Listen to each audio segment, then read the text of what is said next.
हरे कृष्ण। श्री कृष्ण चैतन्य महाप्रभु शिक्षाष्टकम के तीसरे श्लोक में कहते हैं, तृणादपि सुनीचेन तरोरपि सहिष्णुना अमानेन मानदेन कीर्तनीय सदा हरि। ये वास्तविक एक नाम साधक की योग्यता है, उसका क्वालिफिकेशन है। कौन नाम जप कर सकता है या नाम जप साधना कर सकता है, तो वो वही व्यक्ति है जो स्वयं को तृण से भी अधिक हीन माने, वृक्ष से अधिक सहनशील हो, मान की अपेक्षा न रखे और प्रत्येक व्यक्ति को मान देने के लिए तैयार हो। ये वैष्णव का बेसिक गुण है। एक बेसिक कैरेक्टरिस्टिक जिसको कहते हैं वो ये है। तृण के ऊपर कोई अगर पैर देता है तो वो सर उठा के उसे जवाब नहीं पूछता कि तूने ऐसा क्यों किया, ना ही उसे कोई रिएक्ट करता है। वृक्ष इतना सब कुछ सहन करता है, वो धूप सहन करता है, वृष्टि सहन करता है, ठंडी सहन करता है, लेकिन उसके आश्रय में आए हुए हर एक व्यक्ति की रक्षा वो करता है।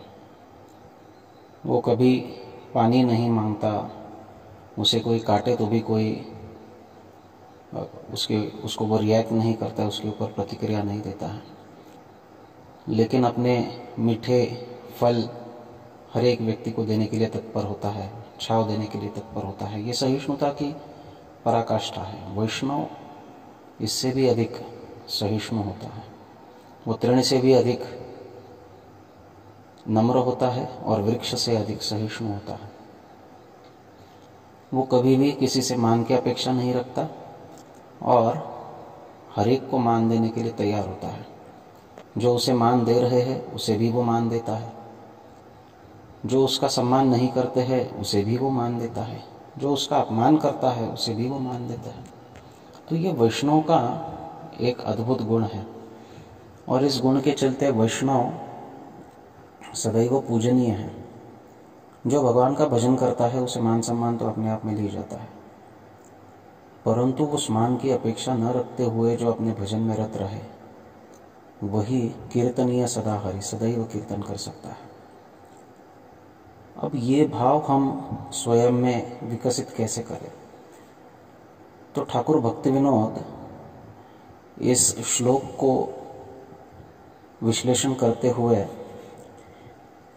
शरणागति के 6 तत्व की चर्चा करते हैं, जो रूप गोस्वामी पाद भी बताए हैं और ये वैष्णव तंत्र हरिभक्त विलास में ये प्राप्त होता है। तो उसमें कहा गया है, अनुकूल्यस्य संकल्प, प्रतिकूल्यस्य वर्जनम, रक्षयति इति विश्वासो, गोप्तृत्वे वर्णम तथा आत्मनिक्षेप कार्पण्ये षड्विधा शरणागति। ये शरणागति के 6 तत्व है। भक्ति के लिए अनुकूल है उसे संकल्प करना चाहिए, उसे स्वीकार करना चाहिए। जो प्रतिकूल है उसे त्याग करना चाहिए, वर्जनम। रक्षयति इति विश्वास, रक्षा करेंगे भगवान, ये विश्वास भक्त के मन में सदैव होना चाहिए। और गोप्तृत्व वर्णम तथा, और रक्षण करने के लिए किसके शरणागत होना चाहिए? तो भगवान के शरणागत होना चाहिए, भगवान श्री कृष्ण के शरणागत होना चाहिए, उन्हीं का वर्ण करना चाहिए।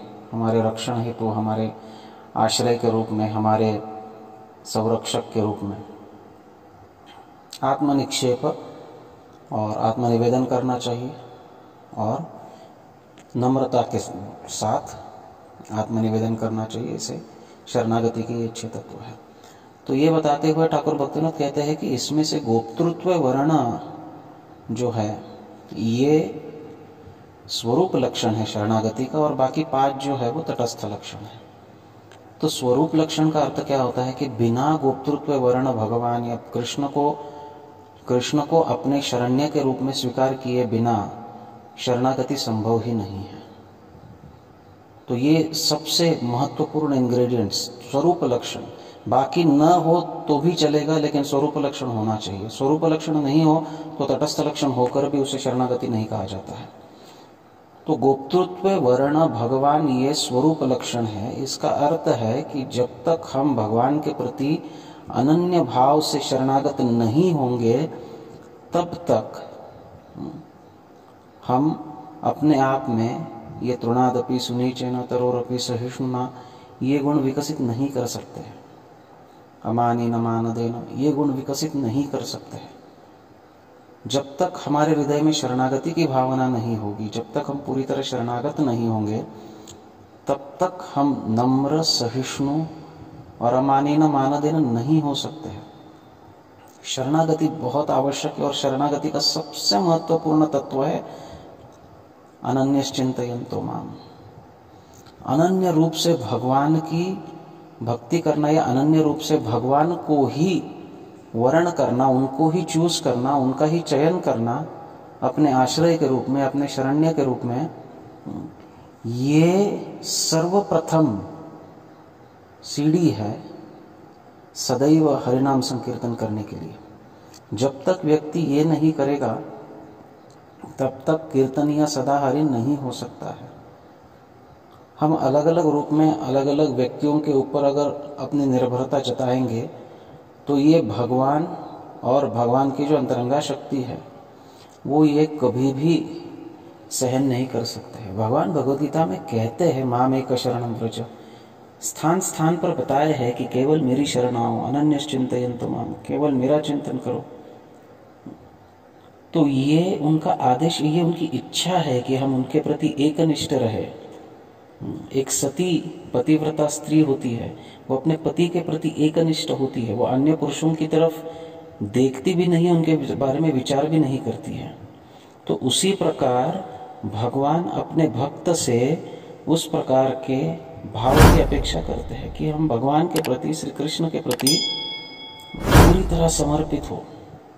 अनन्य का अर्थ है न अन्य, दूसरा कोई नहीं, केवल भगवान। जब हमारे हृदय में इस प्रकार का अनन्य भाव उत्पन्न होगा या उसे हम विकसित करेंगे तो ही हम तृणादपि सुनीचेन तरोरपि सहिष्णुना हो सकते हैं। और ये ठाकुर भक्ति विनोद प्रमाणित करते हैं। तो इसलिए अगर हमें सदैव हरिनाम संकीर्तन करना है तो पहले हमें कृष्ण के ऊपर पूरी तरह निर्भर कैसे होना चाहिए इसे सीखना पड़ेगा। इसे गुरु के द्वारा, शिक्षा गुरु, दीक्षा गुरु या जो भी वरिष्ठ भक्त है उनके माध्यम से हमें इसको सीखना होगा कि कैसे भगवान को पूरी तरह शरणागत हम हो सकते हैं। जब ये सीखेंगे तो कीर्तन ये सदा हरि भी अनायास होगा। हरे कृष्ण।